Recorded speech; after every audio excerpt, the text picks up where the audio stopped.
네, 안녕하세요. 상사중재 사례 6주차 강의 시작하도록 하겠습니다. 오늘 학습하게 될 내용은 다른 나라의 여러 가지 중재, 다른 국가들의 중재 제도, 그리고 그 중재와 관련된 국제적인 중재 기관, 그리고 에,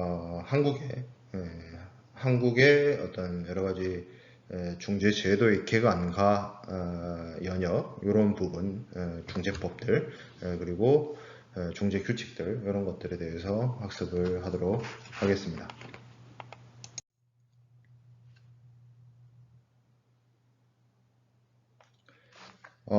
먼저 살펴보게 될 내용은 국가별 중재 제도입니다. 그래서 뭐 전 세계 모든 국가들의 상사 중재 제도를 다 살펴볼 수는 없는 것이고, 한국과 그 무역을 많이 하는, 대외 경제 협력을 많이 하는 국가들의 중재 제도부터 좀 살펴보고자 합니다.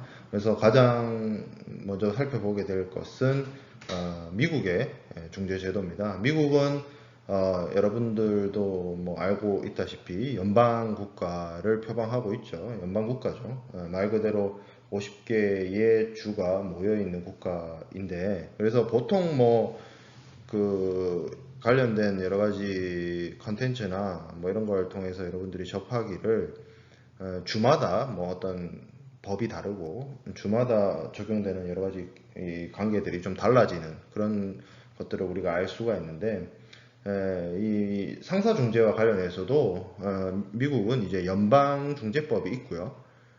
그리고 각 주의 중재법이 있습니다. 그래서 기본적으로 각 주의 권한보다 이 미국 연방정부의 어떤 권한이나 영향력이 센 것처럼 중재법에 있어서도 연방중재법이 일단 기본적으로는 주에 있는 중재법보다, 각 주의 중재법보다 우선적으로 적용을 합니다.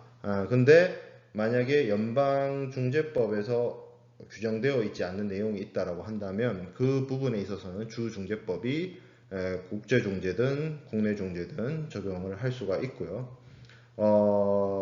그리고 이제 최근 들어와서는 이 운시트랄, 지난 시간에 간략하게 잠깐 얘기했던 모델법, 운시트랄 모델법을 좀 더 이제 수용을 해서 각 주의 그 주에 있는 이제 중재법들이 이제 개정이 되고 있는 추세로 볼 수 있습니다. 그래서 실질적으로 이런 개별 어떤 주에 있는 주 중재법이 실질적으로 중재 절차에 있어서 많이 적용을 하고 있다라는 점이고, 미국 최대의 어떤 중재 기관은 미국 중재협회가 이제 대표적인 기관이 되겠습니다. AAA 이렇게 얘기를 하는데, 여기서 많은 중재 사무를 처리를 하고요.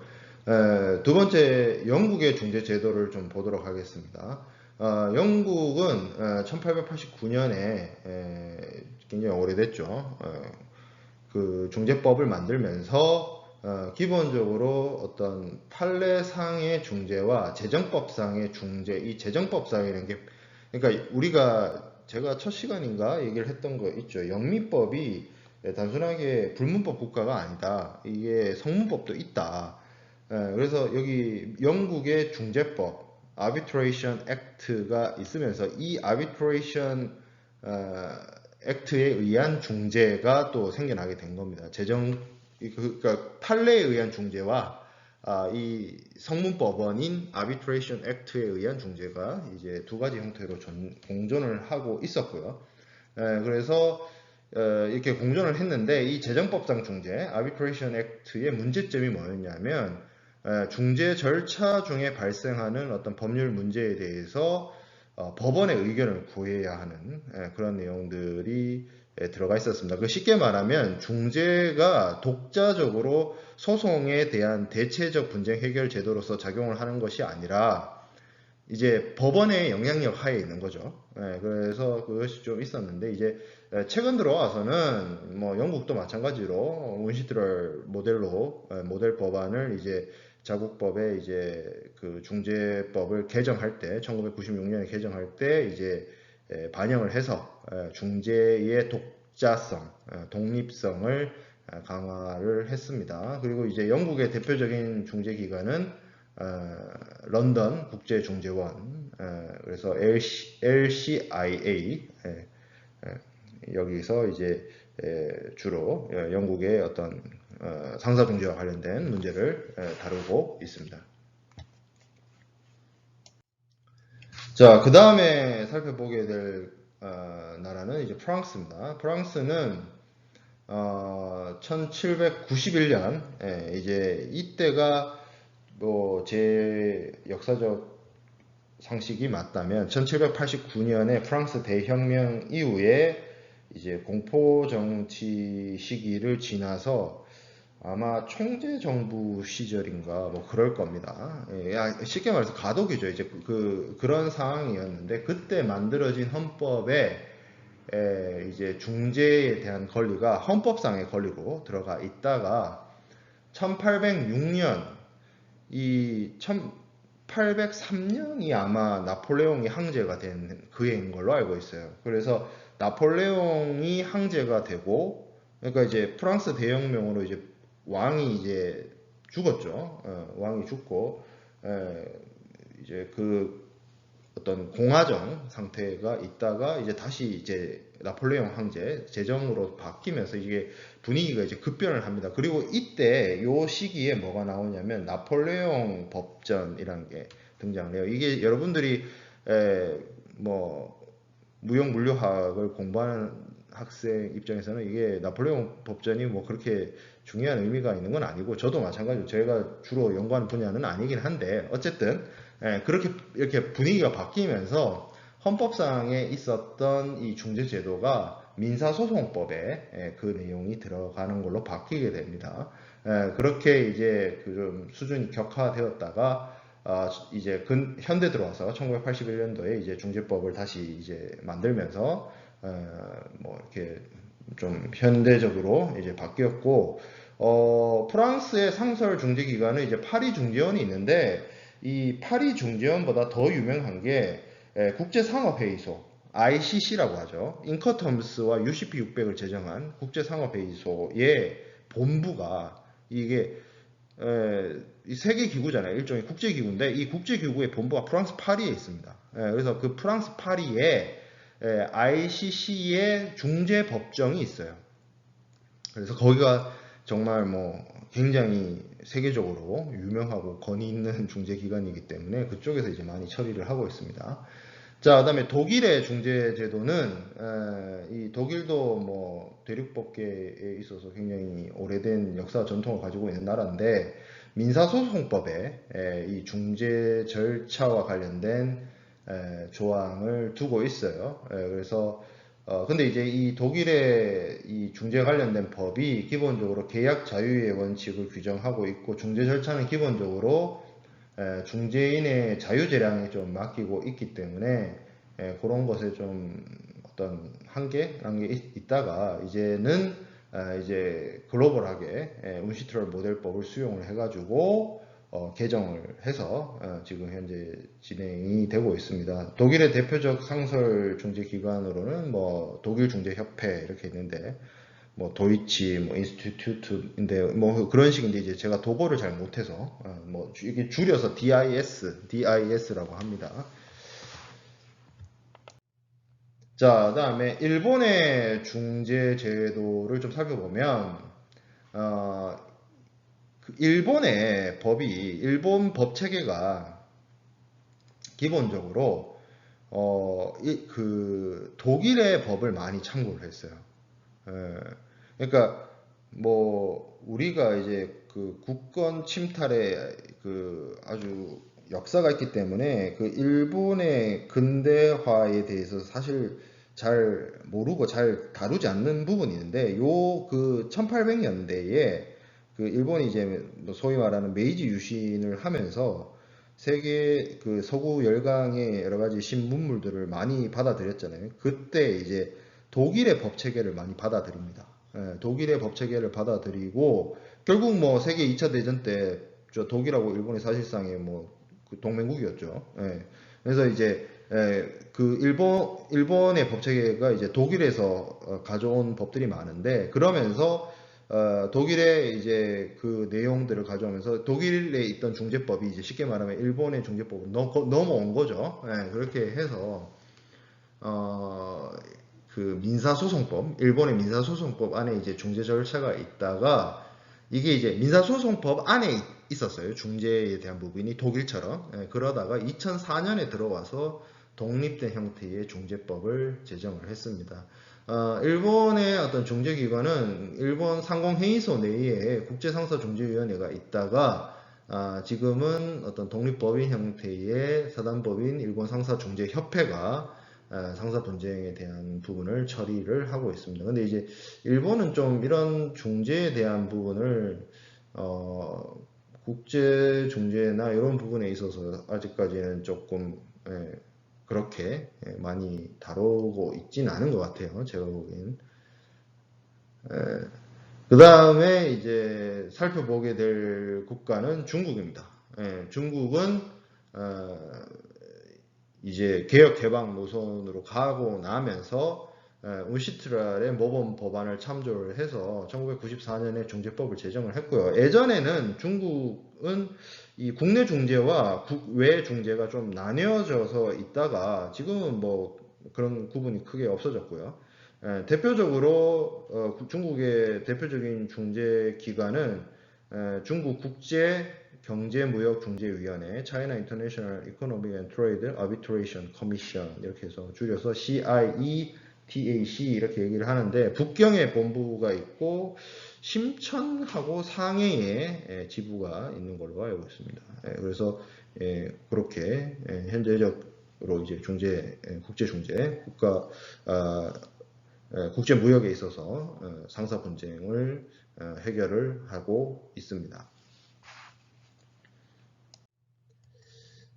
자, 그 외에 이제 살펴볼 이제 주요한 국제 중재 기관은 첫 번째는 이제 헤이그에 있는 네덜란드 헤이그에 있는 상설 중재 재판소입니다. 그래서 사실상 이곳이 가장 오래된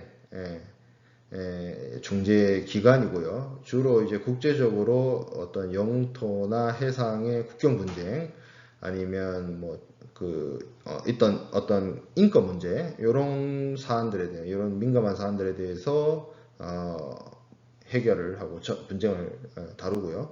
그리고 이제 국제사법재판소라는 곳이 있습니다. 국제사법재판소는 국제사법재판소에서는 주로 이제 그 국가 간의 분쟁 해결을 위해서 45년에 설립되었고요. 이제 여기서 뭐 마찬가지로 영토라든지 뭐 인권이라든지 국제협약, 국제조약 뭐 이런 부분에 있어서의 국제 분쟁을 이제 대상으로 중재를 진행을 하고 있습니다. 어떻게 보면 이 헤이그 상설중재재판소나 국제사법재판소 같은 경우에는 이 다양한 분쟁을 다루는데 상사 중재, 즉 그 어떤 사인과 사인 간의 사법 관계에 있어서의 어떤 분쟁도 뭐 다룰 수 있지만 국가와 국가 사이에 어떤 영토 분쟁이라든지 이런 부분, 국가와 국가가 나라와 나라 사이에 재판을 한다라고 하면 재판을 진행할 수가 없잖아요. 그죠? 뭐 어느 나라, 그러니까 뭐 A 나라하고 B 나라가 싸우는데 C 나라 법원 가가지고 뭐 재판을 한다? 그 말이 좀 안 되잖아요.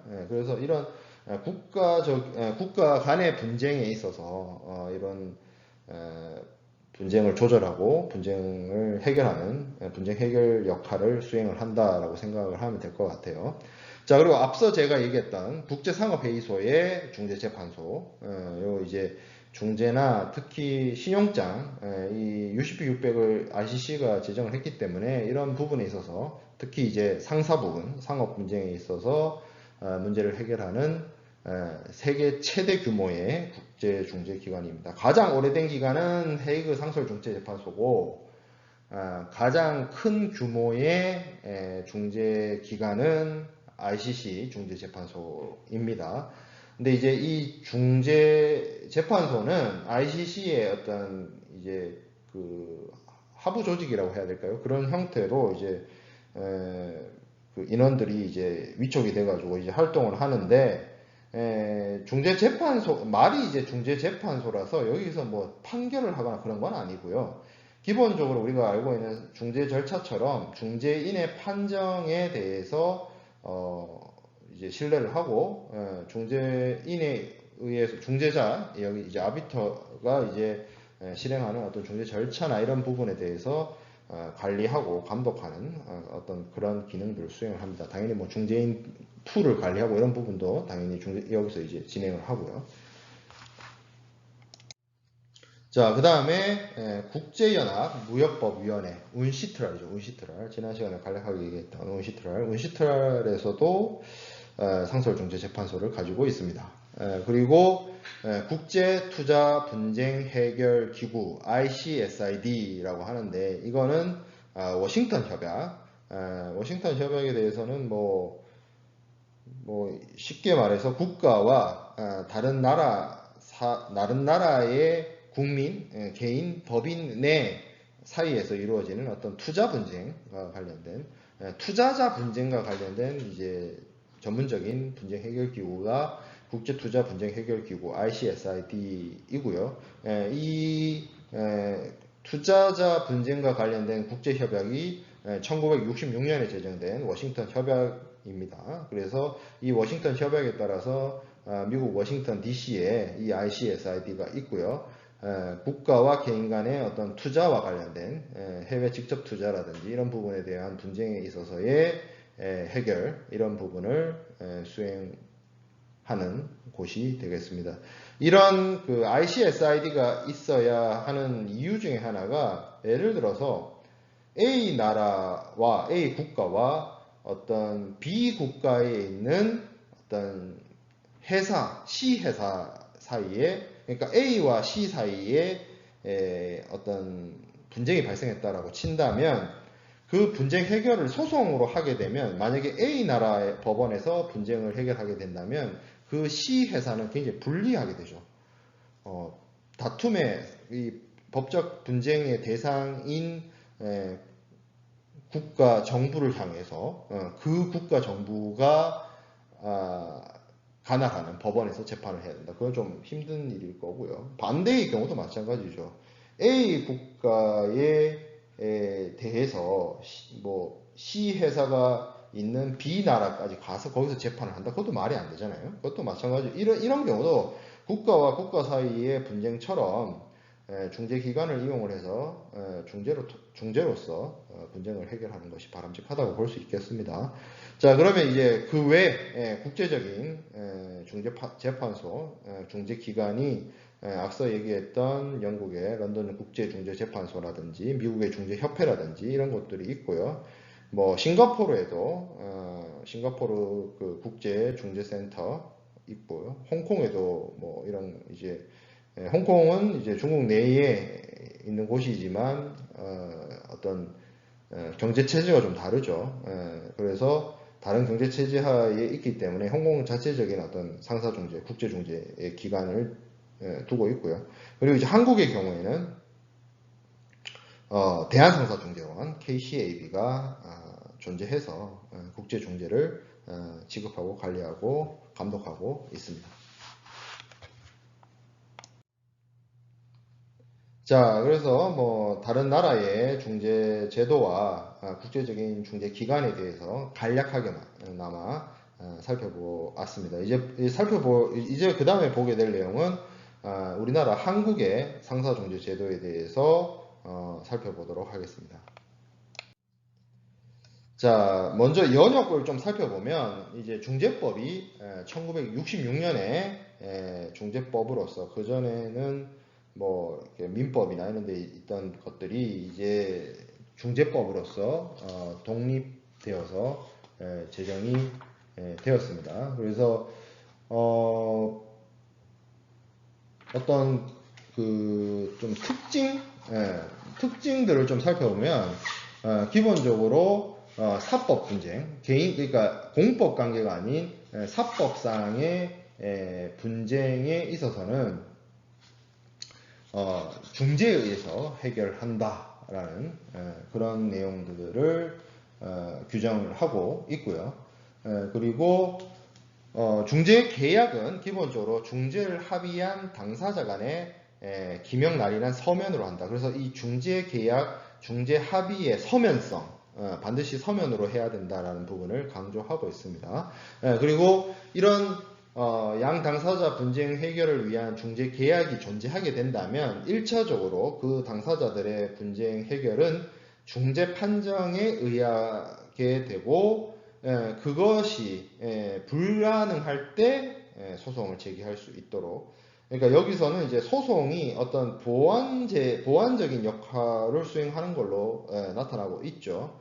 자, 그리고 네 번째, 당사자는 중재 계약에서 중재인의 선정 방법 및 그 숫자를, 중재인 숫자를 정할 수 있도록 하고 있고, 중재인의 선정을 약정하지 않았을 때는 당사자는 1인의 중재인을 선정하도록 하고 있습니다. 그래서 뭐 그런 부분인데 이제 보통 그렇게는 지금은 좀 많이 달라진 부분이 이제 1966년에 제정한 중재법의 내용이에요.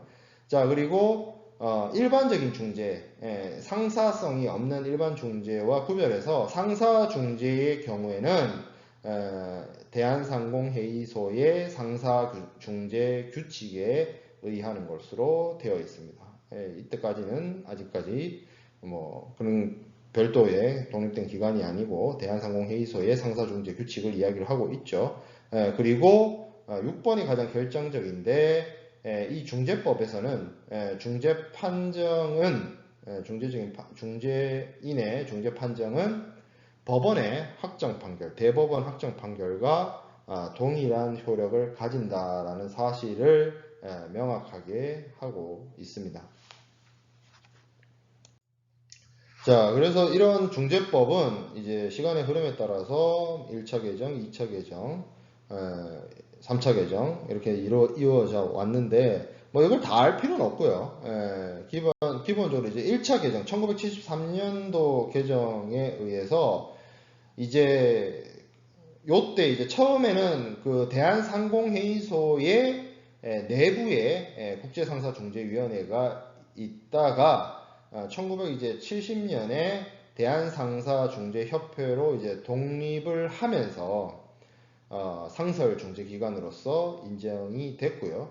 그리고 이제 1999년에 있었던 4차 개정 같은 경우에는 운시트럴 모델법을 이제 수용을 해가지고 그 중재법의 내용을 완전히 이제 국제중재의 수준에 맞춰서 개정을 하게 되었습니다.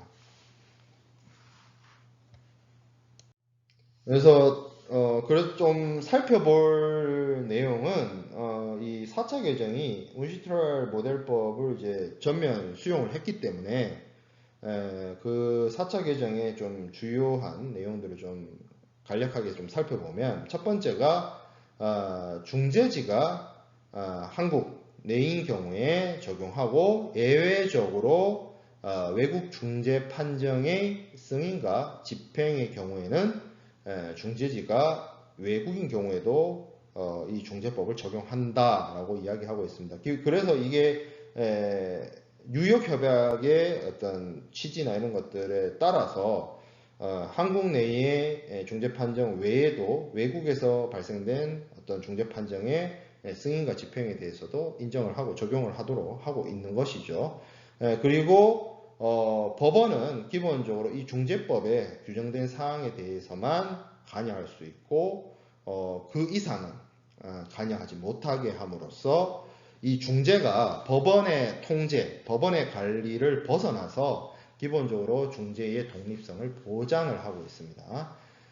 그리고 중재 합의는 기본적으로 독립된 합의, 중재에 대한 독립된 합의이거나 아니면 계약서나 계약 중에 중재 조항으로 하나의 일개 그 조항으로 들어가는지 뭐 상관없어요. 개별 중재 합의를 하든지 아니면 계약서에 중재 조항을 넣던지 어쨌든 간에 서면으로 해야 된다는 거죠.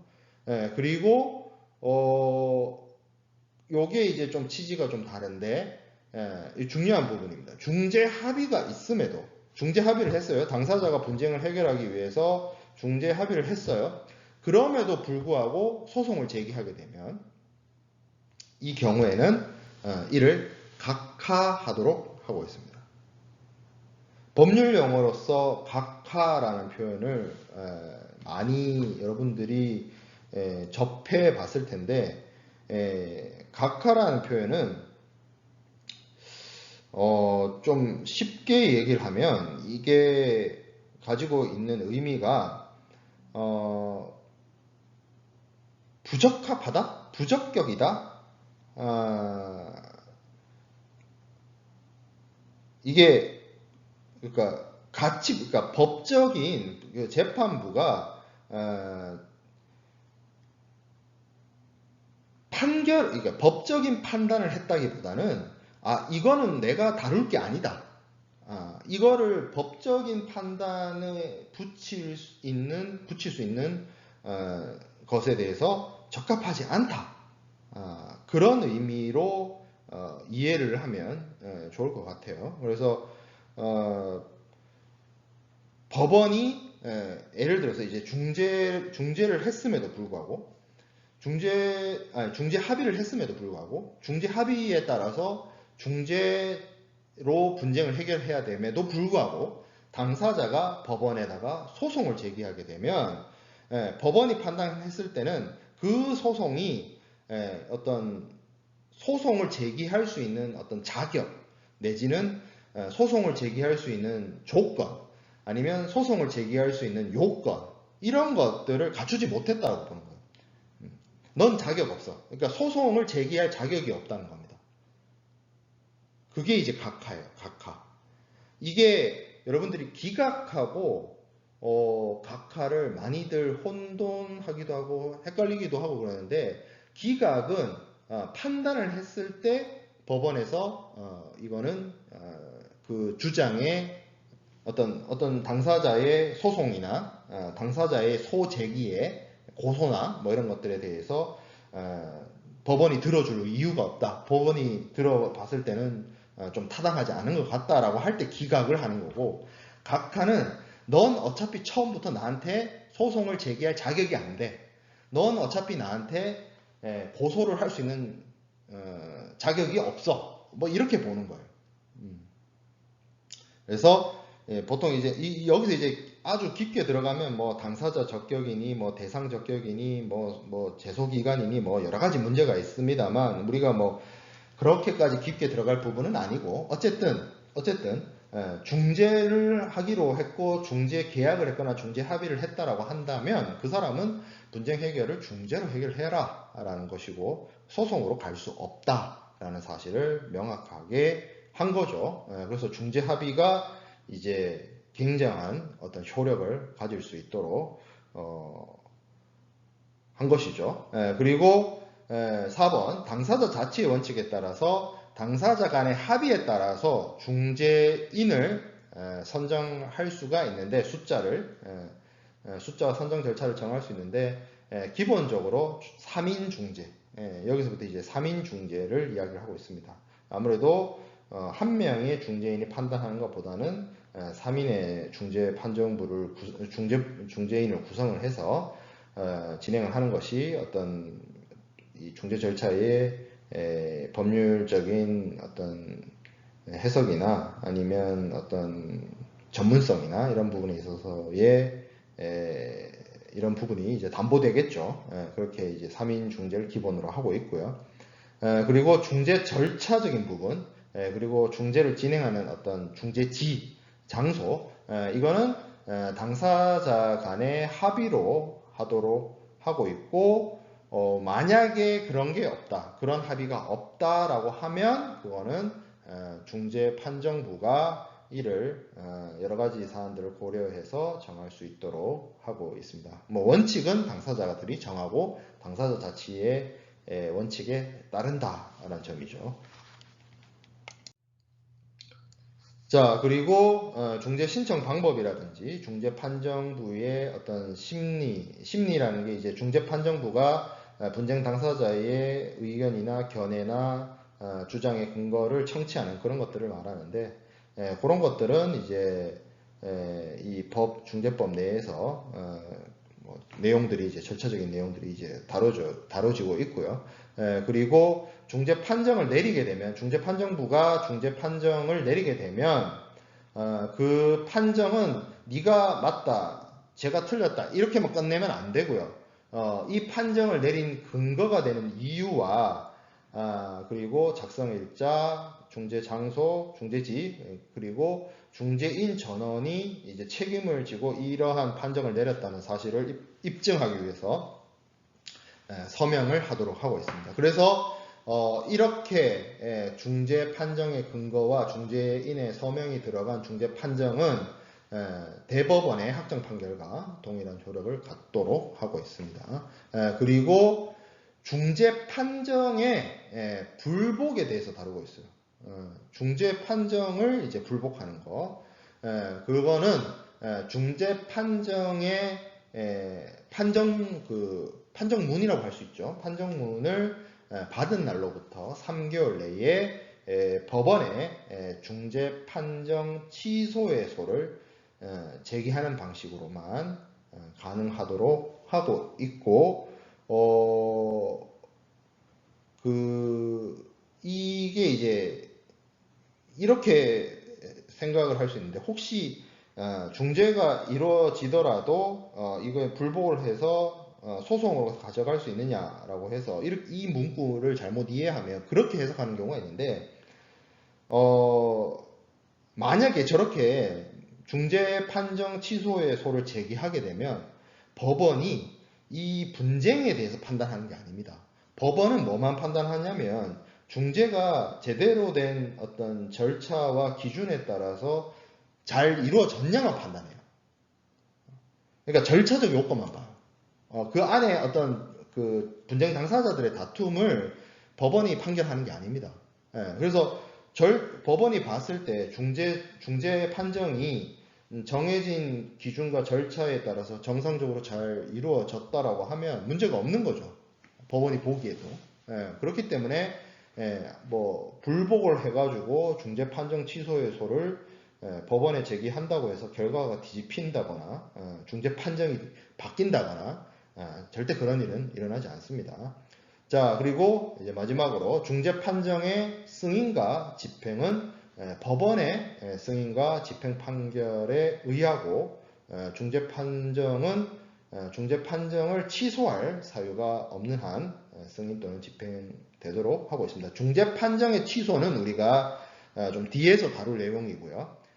중재 판정이 내려지게 되면 이게 최종적인 대법원 확정 판결과 같은 효력을 가지게 되죠. 근데 문제는 중재판정부는 기본적으로 중재인이나 중재기관에 의해서 선정된 사람이지, 이분들이 어떤 국가 공권력을 가지고 있거나 강행력을 갖고 있거나 강제력을 가지고 있지 않아요. 그렇기 때문에 이 중재판정의 어떤 강행력, 강제력, 그리고 대집행을 할 수 있는 어떤 행정력을 동원할 수 있는 어떤 그런 능력을 갖추기 위해서는 법원에서 승인과 집행을 하도록 하고 있습니다. 그래서 쉽게 말하면 중재인이 이제 3인 중재인이 이제 그 중재 판정을 내리게 되면, 예를 들어서 이제 승소한 사람이 이 중재 판정문을 들고 법원에 찾아가서 내가 중재에 의해서 이런 판정을 받았습니다. 이 내용을 법원에서 승인해 주시고, 그리고 강제 집행해야 되거나 대집행을 해야 되는 상황이 있으면 집행을 해 주세요 라고 이제 요청을 하게 되고, 그러면 이제 법원이 그거를 진행을 한다라는 것이죠. 그러니까 법원의 역할이 어떻게 보면 중재 판정이 독자적으로 독립적으로 진행이 되고, 그 진행된 중재 판정에 대해서 뭐 문제가 있을 경우에나 아니면 어떤 승인과 집행이 필요한 경우에 이렇게 보조적으로 보완을 해주는 정도에 국한되어 있지, 법원이 중재 판정을 관리하거나 중재인을 관리하거나 중재 판정에 개입하거나 절대 그렇게 하지는 않는다라는 점입니다. 자, 그리고 5차 개정, 2001년도의 5차 개정은 이제 중재법의 내용 중에서 이제 사회사법을 국제사법으로 변경을 했다라는 내용인데, 이게 이제 국제사법이란 게 어떤 그 그러니까 중거법 결정과 관련된 법이에요. 국제사법이. 근데 그 전에는 이게 법령 이름이 섭외사법이었습니다. 그 섭외사법이 이제 국제사법으로 바뀌었다라는 얘기고, 그리고 6차 개정도 뭐 법령 이름, 그러니까 중재법의 내용이 바뀐 게 아니라 그 주변 법들이 바뀌면서, 관련된 법들이 바뀌면서 이제 내용들이 좀 바뀌었고요. 뭐 어쨌든 뭐 그런 내용으로 가다가 이제 중요한 변경은 이제 9차 개정이죠. 2016년 9차 개정인데, 기존에 이제 각국의 중재법의 어떤 기준이 되었던 운시트랄 모델법이 2006년에 개정이 됩니다. 그래서 그 내용을 수용을 해가지고 2016년도에 한국의 중재법이 9차 개정을 통해서 그 내용을 수용을 하게 되었습니다.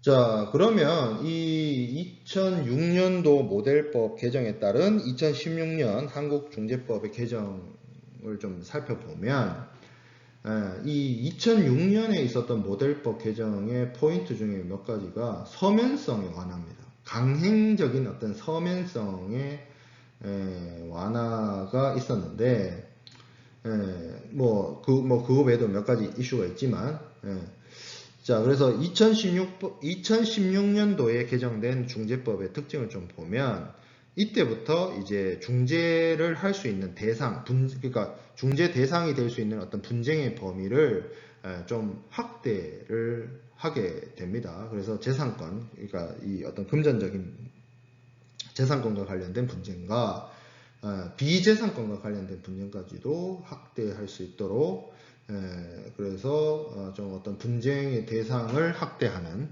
그런 개정이 이루어졌고요. 그리고 중재 합의의 서면 요건을, 그러니까 예전에는 중재의 어떤 단독적인 계약을 하든지 아니면 계약서상에 중재 합의 조항이 있든지 이런 것들을 반드시 서면으로 했었어야 했는데, 이 서면의 요건을 좀 완화합니다. 그래서 2006년 운시트랄 모델법에서는 국가들이, 그러니까 이 모델법을 수용하는 나라들이 선택을 하게 해요. 그러니까 옵션을 2개 줘가지고 이 옵션 2개 중에 뭐 할래? 이렇게 되는 거예요. 모델법에서. 그래서 옵션 1이 뭐였냐면 서면 합의를 요구를 하는데, 서면의 교환을, 그러니까 보통 여러분들이 뭐 계약을 직접 안 해본 친구들이 많을 텐데, 계약을 하면 왜 그런 경우 있잖아요. 왜, 그러니까 뭐 국가 간의 협정이나 조약이나 MOU 같은 거 체결할 때 보면 똑같은 내용으로 적힌 서류 2장을 준비해 가지고 나는 한 짝에 이렇게 사인하고 상대방은 이쪽에 서명한 다음에 이제 종이를 바꿔 가지고 상대방이 서명한데 옆에다가 내 이름 또 쓰고, 그럼 상대방도 내 이름 옆에다가 자기 이름 쓰고, 그래 가지고 이제 2부를 만들어서 양쪽에 사인이 들어가 있는 서류 2부를 만들어가지고 각자 가지고 있죠. 그런 모습을 여러분들이 뭐 여러 가지 뭐 뉴스나 이런 데서 본 적이 있을 거예요. 근데 서면 합의를 하는데 그런 어떤 서면의 교환을 요구하지 않아요. 그러면서 어떤 방식이든지 간에 그 어떤 방식은 뭐 정말 다양한 방식이 될 수 있습니다. 중재 합의 내용이 기록이 되어 있어요. 중재 합의를 했다는 거. 그러니까 어떤 계약서나 이런 것들을 서로 교환하지는 않았는데 텍스트로 중재 합의에 대한 부분이 들어가 있어요. 그러니까 어떻게 보면은 중재의 서면 합의에 대해서 어떤 절차적인 완화를 한 거죠. 그래서 그거를 이제 우리 한국은 이제 한국중재법은 수용을 했고요. 옵션 2는 이건 좀 급진적인 변화입니다.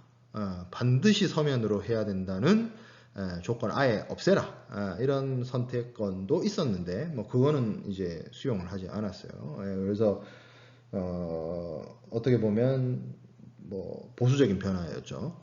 그래서 옵션 1을 선택을 해서 2016년 중재법에 반영이 되었습니다. 중재판정부 결정에 대한 불법 허용이 있는데, 요거는 그런 경우 있을 수 있습니다. 중재판정부가 어떤 그 사안에 대해서 자신들의 권한이 없다라고 볼 수 있어요. 그걸 이제 판정 권한을 부정하는 건데, 중재판정부 스스로가. 그러면 그렇게 돼버리면 이 당사자들이 그러니까 쉽게 말하면 중재판정부가 내가 이거 못 보겠어, 못 하겠어 이렇게 보는 거예요. 그렇게 되면 어떻게 돼요? 중재로 진행이 안 되잖아요. 예, 그렇죠? 예, 그러면 뭐 그 해당되는 분쟁 당사자는 중재로서 분쟁을 해결하기로 했는데 중재판정부가 자신들이 이걸 못하겠다 이래 버리면, 못한다, 권한 없다 이래 버리면 중재로서 분쟁을 해결할 수 있지 않고 소송으로서 문제를 해결해야 되는 사안으로 넘어가 버릴 수 있습니다. 그렇게 돼 버리면 좀 어떤 소송을 강제하게 돼 버려서 문제가 생길 수 있죠. 그래서 그 경우에 재판부가 중재판정부하고 입장이 좀 달라서, 중재판정부는 권한 없다 했는데 법원의 입장에서는 권한이 있다라고 인정하게 되는 경우에 어떻게 할 것이냐, 뭐 그런 내용들이 들어가 있는 내용이고요. 그리고 임시적 처분 권한 강화라고 되어 있는데, 임시적 처분이란 게 여러분들 법에서는 왜 그런 말 많이 들어봤을 거예요. 뭐 가처분 신청을 한다, 뭐 이런 얘기가 들어갈 수 있는데, 이 임시처분이란 게 그런 경우가 있습니다. 중재가 이루어지는 동안에 발생하는 피해, 뭐 이런 것들,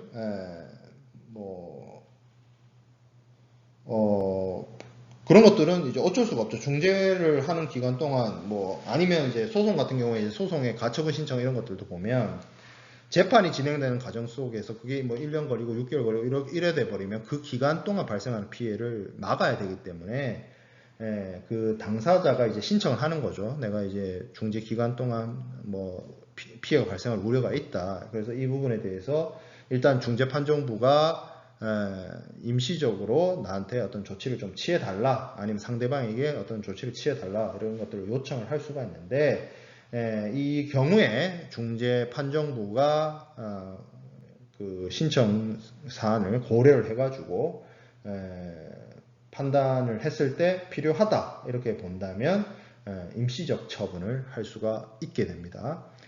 자, 그리고 마의 증거조사에 관한 법원의 지원 강화 이렇게 되어 있는데, 이것이 사실은 기존에는 중재의 아주 단점 중에 하나였어요. 왜 그러냐면 법원은 국가기관입니다. 사법부죠. 민주주의 국가에서 상권 분립에 기초하고 있는 입법, 사법, 행정의 그 한 축을 이루는 사법부이기 때문에 국가 공권력을 가지고 있어요. 그래서 뭐 증인을 출석시킨다든지 아니면 구속을 시킨다든지 뭐 구속 수사를 하게 한다든지 뭐 이런 권한을 가지고 있는데, 중재판정부는 그게 없단 말이에요. 사인이, 그러니까 민간인이 중재인으로 선정된 것 뿐이에요. 그러다 보니 뭐 어떤 강행적인 조사라든지 아니면 증거에 대한 어떤 조사라든지 이런 부분에 대해서 강제력을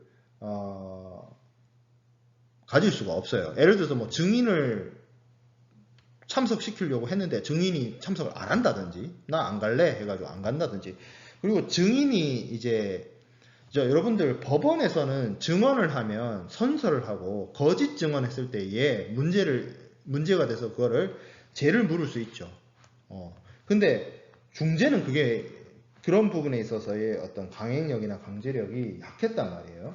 그래서 중재판정부가 이를 조사하고 하는 데 있어서 분명히 한계가 있었단 말이에요. 그래서 우시트랄의 모델법이 개정되면서 이 부분에 대해서 증거조사나 증인 출석과 관련해서도 법원에 요청을 하면 법원의 협조를 받을 수 있도록, 그래서 법원에다가 증거조사를 촉탁을 하면 법원의 협조를 받아서 증인을 뭐 출석하도록 하거나 뭐 하는 것들, 아니면 증거조사하는데 중재인을 참여시키게 한다든지 해서 어떤 중재판정부가 증거조사를 하는 데 있어서의 어떤 효과, 효력, 뭐 그런 거를 이제 실효성을 확보할 수 있고 중재를 원활하게 진행할 수 있는 그런 역할을 이제 부여하게 된 거죠. 권한을 부여하게 된 겁니다.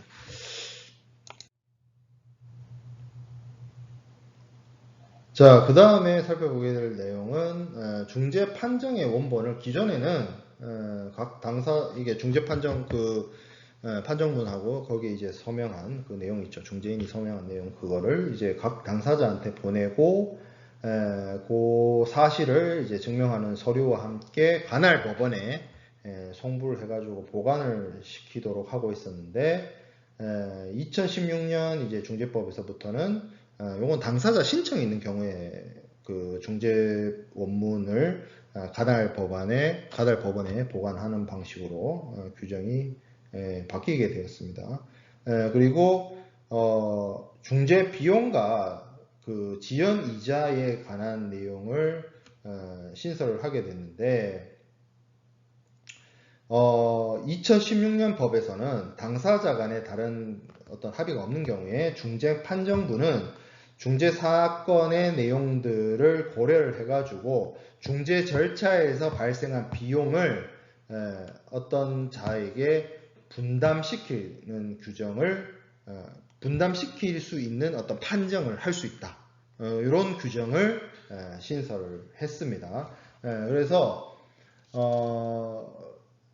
예를 들어서 어떤 중재를 신청한 사람이 있고 피신청이 있는데 피신청인의 어떤 발생한 중재 비용을 뭐 지급을 시킨다든지 뭐 반대의 상황이 된다든지 뭐 그런 것들을 중재판정부가 명령을 내릴 수 있다는 거죠. 그리고 지연이자에 대한 부분도 이거를 지급할 수 있도록 규정이 신설이 되었습니다. 이거는 이렇게 생각해 보면 될 것 같아요.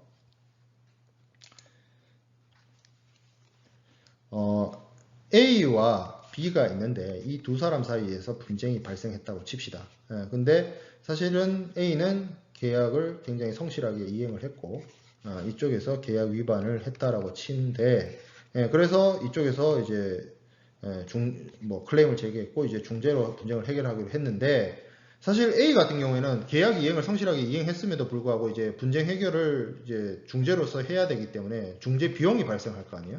어차피 여기도 변호사 사야 되고 여기도 변호사 사야 됩니다. 그러면 A에 발생되는 비용 같은 경우에는 원래는 발생하지 않아도 되는 비용인데 B의 계약 위반으로 인해서 분쟁 해결 절차를 진행하게 됨에 따라서 이 비용이 추가적으로 발생한 거죠. 그러니까 뭐 하라는 거예요? 이 비용도 네가 위반한 네가 이거 지급해라는 명령을 내릴 수 있다는 거예요. 중재판정부가.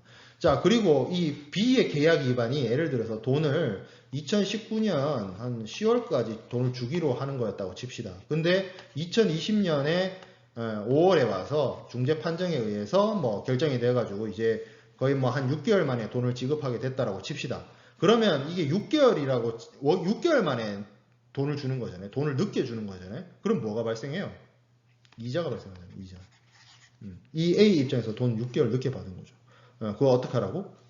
발생된 이자, 지급을 늦게 함으로 인해서 발생된 지연 이자에 대해서도 B 보고 A한테 지급하라라는 명령을 중재판정부가 내릴 수 있다라는 겁니다. 자, 그 다음에 취소 사유가 있는 국내 중재 판정의 효력을 명확하게 합니다. 그래서 중재 판정은 어떤 이 효력과 관련해서 대법원 확정 판결과 동일한 효력을 가지게 되는데 그 38조로 알고 있는데 그 38조에 이 중재의 취소 사유가 있다라고 하면 그 중재 판정을 취소시킬 수 있는 그래서 효력을 상실시킬 수 있는 내용을 넣었어요. 그래서 그 중재 취소와 관련된 내용을 이제 뭐 뒤에서 이 부분은 좀 학습을 하게 될 거고요. 자, 그 다음에 중재 판정의 집행을 위한 집행결정제를 도입을 했습니다. 2016년 중재법에서 이 중재 판정은 제가 앞에서도 얘기했다시피 중재인이란 게 뭐 그 해당되는 분야의 전문가 뭐 이런 사람들을 이제 중재인으로 선정을 하는 거죠. 중재판정부란 게 이분들이 뭐 전문적인 판사이거나 뭐 검사이거나 이게 아니죠. 그러다 보니까 중재판정의 집행을 위해서는 이 어떤 집행과 관련된 어떤 결정이나 판결이나 이런 것들을 요구하게 되는데, 그 집행을 그러니까 중재 판정이 내려졌고 그 중재 판정에 대해서 제가 앞에서 설명했던 것 중에 그게 있었죠. 뭐 B가 A한테 돈을 줘라. 그게 이제 그러니까 B가 잘못했다. 이게 이제 중재 판정이라고 칩시다. 그러면 B가 A한테 돈 주라는 그 어떤 결정을 내렸다고 치자고요. 중재 판정이. 그러면 이거를 집행을 해야 될 거 아니에요. B로부터 B가 이제 A 입장에서는 B로부터 돈을 받아내야 될 거 아니에요. 이걸 이제 집행을 해야 되는데, 이거는 중재판정부의 역할이 아니라 이 중재판정문을 들고 법원에 가서 법원으로부터 승인과 집행을 받아내야 되는 부분이었어요. 근데 이게 예전에 그 1999년 중재법의 경우에는 집행 판결이었습니다. 집행 판결. 근데 이 집행 판결이 집행 결정으로 바뀌어요. 아니, 무슨 차이냐 할 수 있는데, 쉽게 말하면 이렇게 할게요. 집행 판결 시대에는, 그러니까 1999년 중재법에는 이 법원이 네가 A한테 돈 줘라고 땅땅땅 하기 전에 뭘 해야 되냐면, 반드시 이 집행을 당하는 사람한테 반론을 제기할 수 있는 그 어떤 변론, 이거를 요구했었어요. 근데 이게 집행 결정으로 바뀌면서 임의적인 절차가 돼버렸습니다. 그러니까 그만큼 이게 임의라는 게 해도 되고 안 해도 된다 그 뜻이잖아요. 그러니까 법원이 B한테서 돈 받아내서 A한테 줘, 이런 결정을 내리는 게 그 전에는 필요적인 절차에 의해서 변론이나 신문이 요구되었으나 2016년 중재법에서부터는 임의 절차가 돼버렸다는 거죠. 그러다 보면 이게 이제 어떤 집행 결정이 신속하게 이루어질 수 있도록 하게 된 것입니다. 그런 차이입니다. 그런 차이.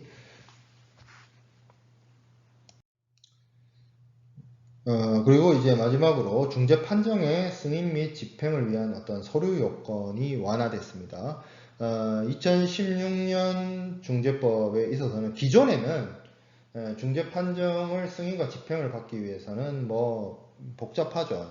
중재 합의를 어떻게 했는지 뭐 원본 내야 되고 뭐 그리고 이게 예를 들어서 그 중재 판정문이 외국어면 이거를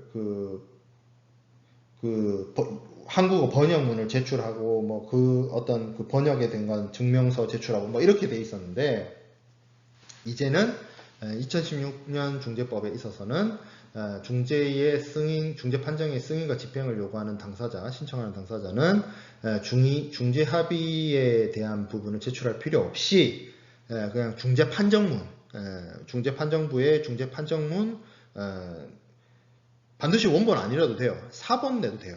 4번을 내도 되고, 그리고 그냥 외국어로 된, 영어로 된 뭐 이런 중재 판정문의 경우에도 한국어 번역문을 첨부하기만 하면 되는 걸로. 이건 어떻게 보면 절차적으로 서류 요건이나 이런 부분을 이제 완화시켜서 적용을 하는 부분이 되겠습니다.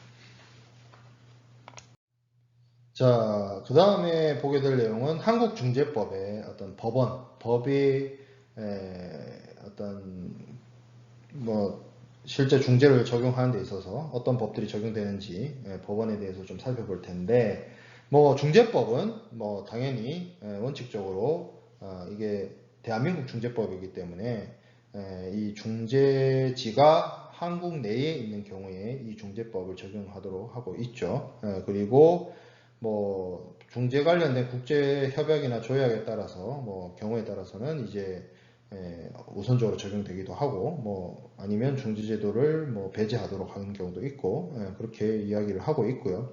그래서 사실 중재법보다 뭐 승인과 집행에 관한 부분은 뭐 국제협약인 뉴욕협약이 더 우선한다든지 뭐 이런 내용들, 이런 경우가 있습니다. 뭐 그건 이제 한국을 중재지로 결정했을 때 적용되는 법이다, 이렇게 이해를 하면 될 것 같고, 한국 법이기 때문에 실질적으로 이제 중재의 어떤 절차라든지 아니면 중재법에서 제대로 상세하게 규정되어 있지 않았던 내용을 실제 이 중재를 진행하는 과정 속에서 어떤 세부적이고 구체적인 규정이라든지 이런 것들을 중재법을 보완하고 실무적으로 적용하는 데 있어서의 내용이 중재 규칙이 되겠습니다. 중재 규칙은 주로 사단법인 대한상사중재원에서 이 중재 규칙을 규정을 하고 있고요. 그래서 실제로 한국의 가장 대표적인 상설 중재기관인 대한상사중재원이 상사중재를 진행하는 데 있어서 적용하는 어떤 실무적인 중재법을 보완하고 실제 중재 절차를 진행하는 데 있어서의 아주 실체법인 아주 중요한 내용이 이제 이 중재 규칙이 되겠습니다. 그래서 뭐 상사 중재 규칙 뭐 이렇게 얘기하기도 했고, 뭐 지금 현재로서는 국내 중재 규칙과 국제 중재 규칙 이렇게 나뉘어서 적용을 하고 있습니다.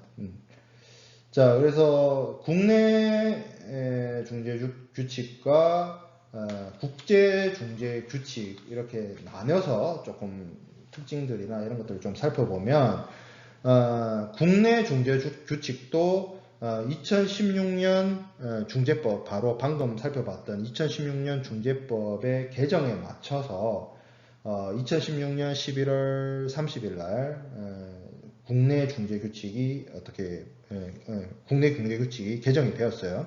그래서 그 여러 가지 특징들을 좀 살펴보면, 첫 번째가 이제 그 정의에서, 국내 중재와 관련된 정의에서 서면에 전자문서를 포함을 시켰고요. 서면이라는 그 내용을 해석하는 데 있어서 전자문서가 들어간다. 그리고 통지의 어떤 제출 규정, 통지를 제출하는 규정을 신설을 해가지고 수신인이 동의하는 경우에 전자우편이든 팩스 등을 사용할 수 있도록 해서 신속한 절차를 담보를 했고요.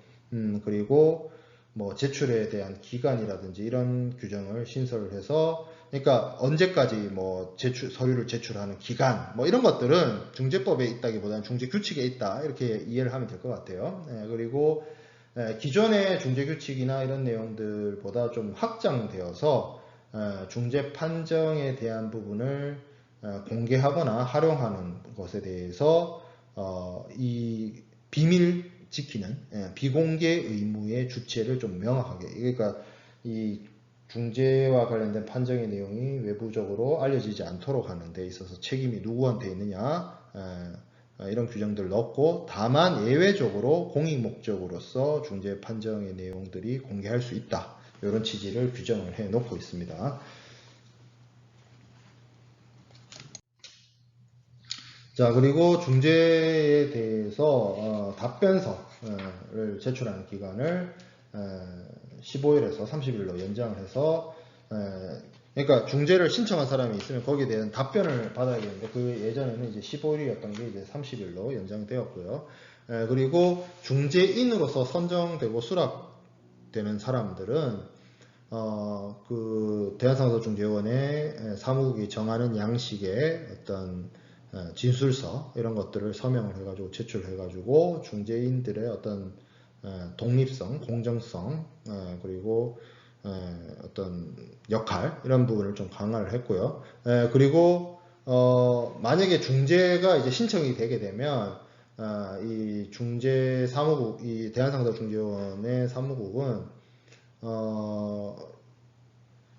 예전에는 기존에 이제 중재인들을 이제 선정하는 명단을 송부를 했는데 새로 바뀐 규칙에는 신청서하고 답변서를 제출을 받은 후에 중재인 명단을 송부하도록 해서 조금 더 그러니까 신청서를 받으면 무슨 문제를 제기하는지를 알 거 아니에요, 사무국이. 그래서 그 해당되는 문제의 사안을 좀 검토를 해가지고 중재인 명단을 보내서 그 중에서 이제 중재인이 선정되는 방식으로 바뀌었다는 거죠. 그리고 중재인 확인 제도를 만들었습니다. 그래서 당사자, 그러니까 원래 뭐 뒤에서 다시 학습을 하겠지만 중재인이 3명이 선정되면 1명은 신청인, 또 1명은 비신청인, 마지막 1명은 사무국, 뭐 이렇게 결정을 한단 말이에요. 그래서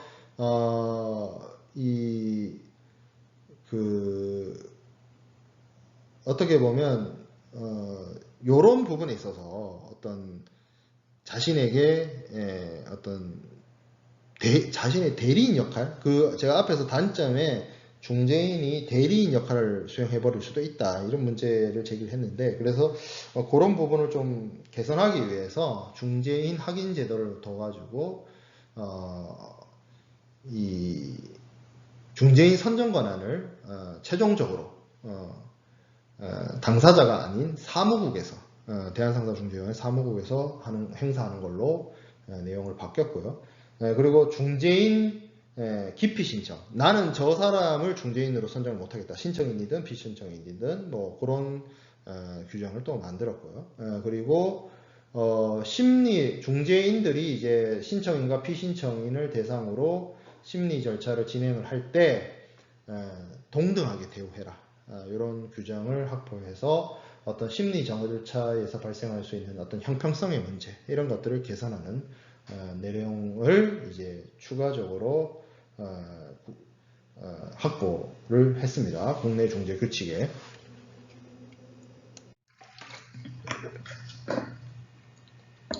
자, 국내 중재 규칙에 이어서 국제 중재 규칙에 대한 부분. 그래서 여기서도 이제 2016년 그 중재법 개정에 의해서 국제 중재 규칙이 뭐 똑같이 2016년 6월 1일 날 개정이 되었는데, 그 개정의 취지를 좀 살펴보면 앞서도 얘기했다시피 이 중재인의 확인 절차를 도입을 해가지고 대한상사중재원이 당사자들이 지명한 중재인 이런 것들을 먼저 확인을 해서 뭔가 당사자의 대리인 역할을 수행할 것 같은 그런 중재인이 선정되는 걸 막는 거죠. 그래서 예를 들어서 그러니까 신청인이 있고 피신청인이 있는데, 이 신청인 그 당사자 중에 한 명이 지명한 어떤 중재인이 어떤 적격성이나 뭐 어떤 중립성이나 이런 데 뭔가 문제가 있다라고 하면 사무국, 대한상사중재원 사무국이 거절을 하는 겁니다. 이 사람을 중재인으로 선정하는 데 있어서 뭐 그런 걸 바탕으로 해서 중재인이 당사자들한테 휘둘리지 않고 공정하게 중재 판정을 할 수 있도록 제도적으로 이제 보완이 이루어졌고요. 그리고 두 번째, 당사자들 사이에서 이 분쟁이 있거나 여러 당사자들 사이에서 분쟁이 있거나 아니면 동일한 당사자들 사이에서 여러 분쟁이 한 번의 중재 절차에 의해서 처리될 수 있도록 하기 위해서 그러니까 하나의 그러니까 중재 절차에 다른 사람을 추가시키거나 아니면 A 중재 절차와 B 중재 절차를 병합시켜버리는 그런 내용들을 신설을 했습니다. 그래서 요거는 어떻게 보면 다수의 중재 분쟁을 하나의 중재 절차로서 처리할 수 있게끔 해서 중재 절차의 신속성을 더 확보할 수 있게 된 거죠. 그러니까 해당되는 분쟁의 당사자가 여러 명인데 이거를 하나씩 해버리면 시간이 오래 걸리니까 이거를 한 건으로 처리할 수 있는 방법을 만들어 놓은 거죠. 그리고 세 번째, 당사자들이 중재 판정부를 구성하기 전에 어떤 임시적 조치, 내가 이 중재 진행되는 동안 나 손해난다, 이런 경우에 임시적 조치 취할 수 있다라고 했죠. 그래서 중재인의 어떤 긴급 처분 제도를 이 대한상사중재원 국제중재규칙에도 신설을 했습니다. 그래서 앞서 제가 설명했죠. 법원의 가처분 신청처럼 2016년 중재법에서 이 잠정 조치를 취할 수 있는 그런 것들을 규정을 신설을 했는데 임시적 처분에 대한 규정을 신설을 했는데 대한상사중재원의 국제중재규칙도 이러한 법 규정의 개정에 발맞춰서 관련된 내용을 신설하였습니다. 자, 그 다음에 중재와 관련된 법원의 민사소송법과 민사집행법 이런 것들이 적용될 수도 있는데 이거는 중재법이나 한국중재법이나 대한상사중재원의 중재규칙보다는 그 어떤 쓰임에 있어서의 중요성은 낮죠. 그냥 법원이 중재계약이나 판정의 어떤 승인과 집행과 관련해서 뭐 개입이 된다거나 할 때 그런 경우에 뭐 증거 조사에 의해서 법원이 협조를 해야 되는 그런 경우에 적용이 될 수 있고요. 그리고 민법과 상법이 있습니다만 이거는 이제 어떻게 보면 법의 이 중재의 어떤 절차법으로서 적용이 되는 것은 아니고요. 그냥 양 당사자들 사이에서 어떤 법률적 관계의 어떤 실체로서 적용이 되는 부분이 되겠습니다. 그러니까 민법과 상법을 기초로 해가지고 상사중재 절차가 진행이 되고 그건 아니란 거죠. 그 당사자들 사이에서의 어떤 기책 사유를 정하고 책임 사유를 정하고 하는 데 있어서 판단의 근거는 될지언정 이거를 바탕으로 중재 절차를 진행하거나 하는 것은 아니고요. 그리고 이제 어떤 민법이나 상법상의 규정 중에서 상사중재에 실질적으로 적용이 되는 것은 뭐 예를 들어서 그 행위 능력에 대한 부분이 있을 수 있어요. 그 행위 능력이란 부분이 뭐냐면 예를 들어 이런 거예요. 미성년자가 무슨 뭐 카드 결제를 했다. 그러면 그거를 이제 그런 어떤 그 행위를 뭐 어떤 인정해야 되느냐 말아야 되느냐 뭐 그런 문제 있잖아요. 예를 들어서 지체 장애인이 어떤 결정을 내렸다. 그러면 그 결정이 인정되느냐 뭐 이런 문제 있죠. 그게 이제 행위 능력과 관련된 부분입니다. 그래서 그런 행위 능력과 관련된 부분들은 이제 한국 민법 이런 것들이 이제 적용이 대상이 될 수가 있죠. 자, 그리고 국제사법은 제가 앞에서도 얘기했다시피 외국하고의 어떤 법률 관계에 있어서 뭐 재판 관할이라든지 중거법 결정이라든지 그런 것들을 결정하는 목적으로 있는 게 국제사법입니다. 예전에는 섭외사법이라고 했었는데 이런 것들은 직접적으로 그 어떤 중재 판정의 절차나 기준을 정하는 건 아니지만 경우에 따라서는 그 해당되는 당사자들의 법률 관계에 어떤 중거법이 결정되느냐, 어떤 중거법이 적용되느냐 이런 것들을 판단하는 데 있어서는 이 국제사법이 충분히 고려될 수가 있습니다. 뭐 그러니까 이거는 여기 지금 3번, 4번, 5번 방갈로 3번, 4번, 5번에 있는 법들은 뭐 중재 절차나 중재 판정부 구성이나 중재에 대한 어떤 승인과 집행에 그렇게 직접적으로 연관이 있지는 않지만 뭐 관련된 법으로서 중재법의 법원으로 불릴 수도 있다는 거죠. 자, 그 다음에 이제 국제조약이 있는데 대표적인 중재와 관련된 국제조약은 워싱턴 협약이 있고요. 이건 앞서 얘기했던 것처럼 투자 분쟁 해결에 관한 협약입니다. 이 협약에 이제 한국은 1967년 2월 21일 날 가입을 했고요. 그리고 뉴욕 협약은 외국 중재 판정의 승인과 집행에 관한 유엔 협약입니다. 명실상부한 어떻게 보면 중재에 관한 대표적인 국제 협약이고 이게 유엔 협약이에요. 유나이티드 네이션 컨벤션이죠. 유엔 협약이고 이 협약에 한국은 1973년 2월 8일 날 가입을 했고 절차를 거쳐서 1973년 5월 9일 날 굉장히 오래전에 뭐 한 5, 60년 전에 50년 전에 뭐 60년 전에 그렇게 이 워싱턴 협약과 뉴욕 협약에 가입을 했죠. 이 뉴욕 협약에 가입을 할 때 어떤 한국 법상의 어떤 상사 분쟁이 있죠. 한국 법상의 상사 분쟁에 있어서 협약을 적용하는 것과 외국 중재 판정이라도 그 외국이 협약의 채약국이어야만 뉴욕 협약에 적용을 할 것이라는 부분을 선언을 했습니다.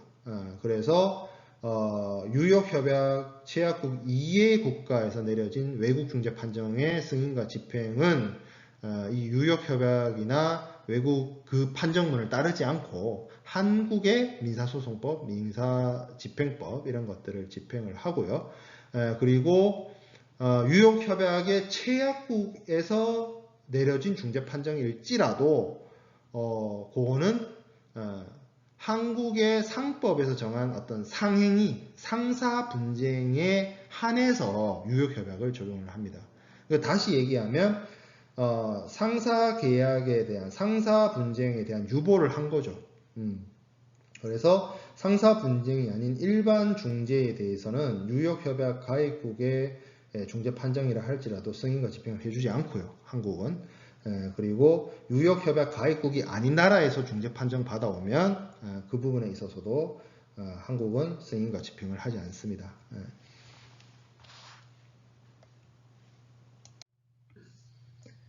자, 그 외에도 양자간 조약으로서 대한민국과 미 합중국 간의 뭐 우호 통상 항해 조약 뭐 이런 게 있는데 이건 뭐 실제로 적용된 사례는 제가 본 적이 없고요. 아마 적용된 사례가 없는 걸로 알고 있습니다. 그리고 중재기관과의 협정이 있는데 이거는 뭐 국가 단위의 국제협정은 아니고 대한상사중재원과 외국 중재기관 간에 체결한 중재협정, 업무협정 이런 것들이 실제로 한국에 대한상사중재원 한국에 있고 그 외국의 중재기관이 있는 그 나라 국민들 사이에서 이루어지는 중재기관 내 적용되기도 합니다. 그래서 대한상사중재원은 1970년대부터 외국의 주요 어떤 중재기관과 이 중재협정을 체결을 했고 일본, 미국, 뭐 네덜란드, 태국, 인도, 뭐 그리고 요즘에 들어와선 중국, 호주, 멕시코, 러시아 뭐 이런 다양한 나라들 24개국 뭐 기관과 이런 중재 협약을 체결하고 있습니다. 22개 국가 30개 중재기관과 업무협정을 체결하고 있다. 27개 돼 있는데 30개예요. 30개. 여기 지금 강의 자료 외에도 몇 군데 더 추가되어서 업무협정 체결을 하고 있다는 거죠. 자, 그래서 계속 얘기했던 국제규칙을 제정한 대한상사중재원에 대해서 살펴보도록 하겠습니다. 이 대한상사중재원은 중재법에 의해서 설립이 됐고 처음에는 앞서 얘기했던 것처럼 대한상공회의소의 어떤 부설기관으로 발족을 했고요. 그러다가 이제 사단법인 형태로 이제 개편이 돼서 지금의 어떤 대한상사중재원이 됐고요.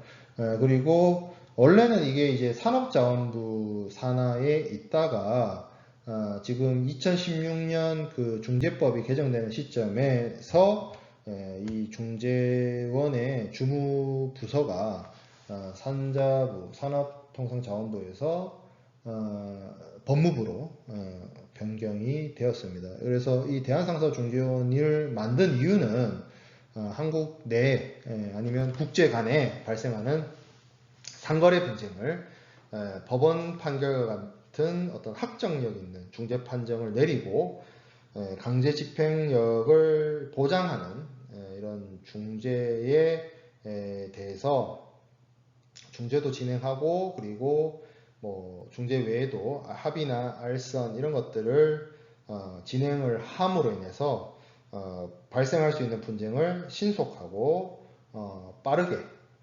신속하고, 신속이나 빠르게나 같은 말이네요. 신속하고 저렴하게, 경제적으로, 그리고 합리적으로, 전문적으로 해결함으로써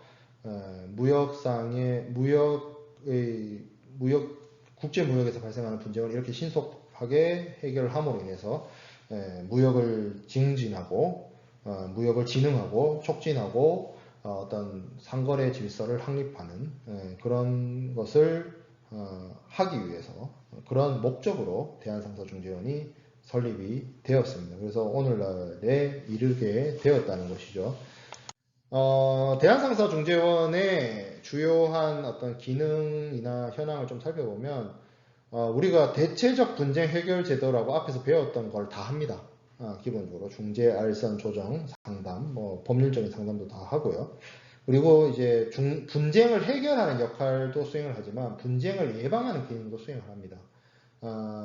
계약과 관련된 어떤 자동 시스템을 만든다든지 아니면 분쟁 예방과 관련된 어떤 교육이나 세미나도 하고 뭐 이런 어떤 교육과 관련된 이슈도 수행을 하고요. 그 외에도 지금은 여러 가지 문제로 인해서 중단이 됐지만 그 이제 개성공단과 같이 남북 간의 경제 협력에 있어서 발생할 수 있는 분쟁 이런 것들을 해결하기 위한 남북 상사중재 이런 것들도 이제 진행을 했었고요. 그런 기능들을 수행을 하고 있습니다. 주요 현황을 좀 살펴보면 기획관리와 중재사업, 이제 기획관리는 아마 경영적인 측면인 거고 이제 중재사업본부에서 이제 주로 중재인 선정부터 시작해서 중재 절차를 진행을 하고요. 그리고 이제 분야별로 나눠서 회사 중재라든지 아니면 투자 중재라든지 뭐 스포츠 중재라든지 이런 것들도 진행하고 있고 그리고 이제 부산에 지부를 대한상사중재원의 지부를 부산에 두고 있습니다. 지금 이제 26번 슬라이드에 있는 이 내용은 이제 대한상사중재원의 중재 절차입니다.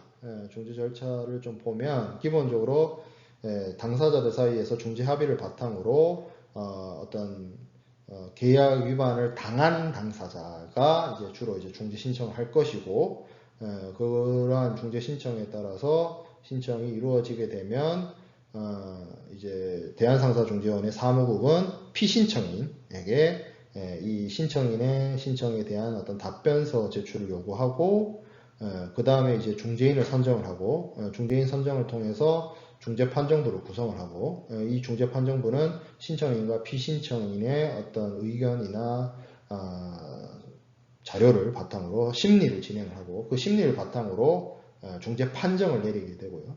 그 중재 판정이 내려지게 되면 이건 이제 확정 판결과 동일한 효력을 가지기 때문에 신청인, 피신청인에게 판정문을 송달하게 되고 승인과 집행과 관련해서 법원에 이제 그 서류를 보내는 그런 절차를 진행을 하게 됩니다. 이건 이제 요건 이제 대략적인 이런 절차를 대략적인 대한상사중재원의 중재 절차를 살펴볼 수가 있는데 이제 우리가 다음 시간부터는 이런 실질적인 중재 절차에 대한 세부적인 내용들을 하나하나씩 학습하는 시간을 가지게 될 겁니다. 그래서 오늘은 이렇게 간략한 대한상사중재원의 중재 절차에 대해서 학습을 했습니다.